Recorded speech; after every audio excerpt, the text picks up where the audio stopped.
All welcome to our channel. ఈ క్లాస్లో వచ్చేసి మనకు 21 అక్టోబర్ కరెంట్ అఫైర్స్ చూడండి। ఈ వీడియో కనుక మీకు నచ్చితే లైక్ చేయండి, షేర్ చేయండి, అలాగే సబ్స్క్రైబ్ కూడా చేయండి। అలాగే ఈ క్లాస్లో వచ్చేసి మనకు 21 October current affairs global hunger index ప్రకారం అంటే భారతదేశంలోని 123 దేశాలలో 102 స్థానంలో నిలిచింది। ఏంటి గ్లోబల్ హంగర్ ఇండెక్స్ ప్రకారం భారతదేశం అనేది 123 దేశాలలో ఎన్నో స్థానంలో అంటే 102 స్థానంలో నిలిచింది। అలాగే భారతదేశం స్కోర్ వచ్చి 25.8%, ఇది సీరియస్ వర్ణంలోకి వస్తుందన్నమాట। నెక్స్ట్ మోదీ దీపావళి వేడుకలు ఎక్కడ జరుపుకున్నారంటే భారత నౌకాదళ సిబ్బందితో కలిసి ఐఎన్ఎస్ విక్రాంత్ నౌకపై జరుపుకున్నారు। ఎక్కడ మోదీ దీపావళి వేడుకలు భారత నౌకా దళ సిబ్బందితో కలిసి ఐఎన్ఎస్ విక్రాంత్ నౌకపై జరుపుకున్నారు। అలాగే రక్షణ మంత్రి రాజ్నాథ్ సింగ్ ప్రకారం ప్రభుత్వం భారత దేశ రక్షణ తయారీ సామర్థ్యాన్ని 3 లక్షల కోట్ల వరకు విస్తరించింది। అలాగే ఇది 2029 నాటికి 50,000 కోట్ల వరకు రక్షణ ఎగుమతులు సాధించడానికి లక్ష్యం పెట్టుకుంది। ఎన్ని కోట్లు అనంటే 50,000 కోట్ల వరకు ఎగుమతులు జరగాలని లక్ష్యంగా పెట్టుకుంది। ఇప్పుడు ఎంతోనంటే 53 లక్షల కోట్ల వరకు విస్తరించింది।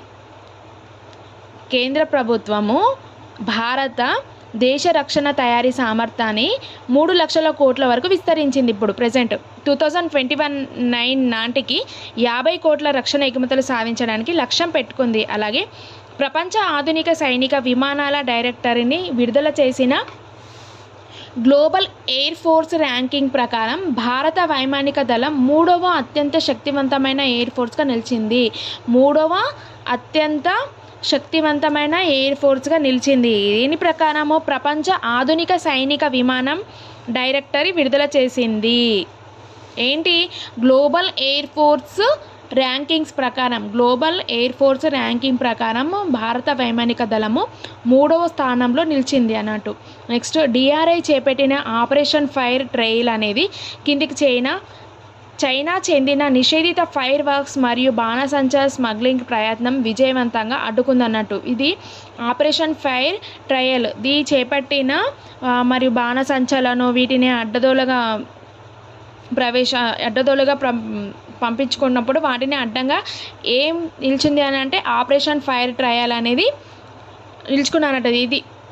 ఈ చేయడం వల్లనే బాణసంచాలను స్మగ్లింగ్ను ప్రయత్నము విజయవంతంగా అడ్డుకుందన్నమాట। నెక్స్ట్ బొలివియాలో జరిగిన అధ్యక్ష ఎన్నికల్లో ఎవరు వినియారంటే రోడ్రిగో ఫాస్ ఘన విజయం అయ్యారు। నెక్స్ట్ ఉరుగ్వే లాటిన్ అమెరికాకు యుథేనేషియాను చట్టబద్ధంగా చేసిన తొలి దేశం। దేనిని అనంటే యుథేనేషియాను చట్టబద్ధంగా చేసిన తొలి దేశము ఎవరు అనంటే ఉరుగ్వే లాటిన్ అమెరికాలోని యుథేనేషియాను చట్టబద్ధంగా చేసిన తొలి దేశం అన్నమాట। నెక్స్ట్ యూపీరి మధుర జిల్లాకు చెందిన బాంకే బిహారీ ఆలయంను 1971 నుంచి తాళం వేసి ఉన్న ఖజానా గదిని 54 ఏళ్ల తర్వాత తెరిచారన్నమాట।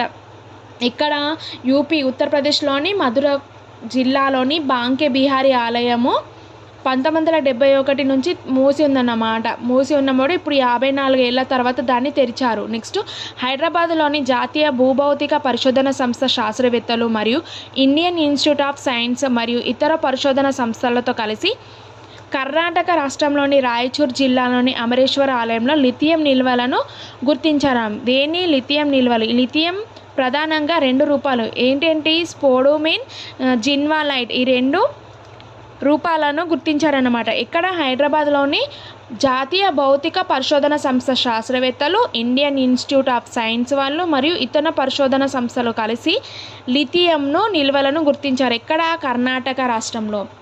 నెక్స్ట్ పత్తి ఉత్పత్తిని పెంచి రైతుల ఆదాయం పెంచే లక్ష్యంతో 600 కోట్ల విలువైన కపాస్ క్రాంతి మిషన్ను ప్రారంభించింది। నెక్స్ట్ అబుల్సుఫియాన్ ఖర్కోవ్కి బ్రిక్స్ అంతర్జాతీయ పురస్కారం లభించింది। ఏంటి అబుల్సుఫియాన్ ఖర్కోవర్కి బ్రిక్స్ అంతర్జాతీయ పురస్కారం లభించింది। ఇది 21 అక్టోబర్ కరెంట్ అఫైర్స్। ఈ వీడియో కనుక మీకు నచ్చితే లైక్ చేయండి, షేర్ చేయండి, అలాగే సబ్స్క్రైబ్ కూడా చేయండి।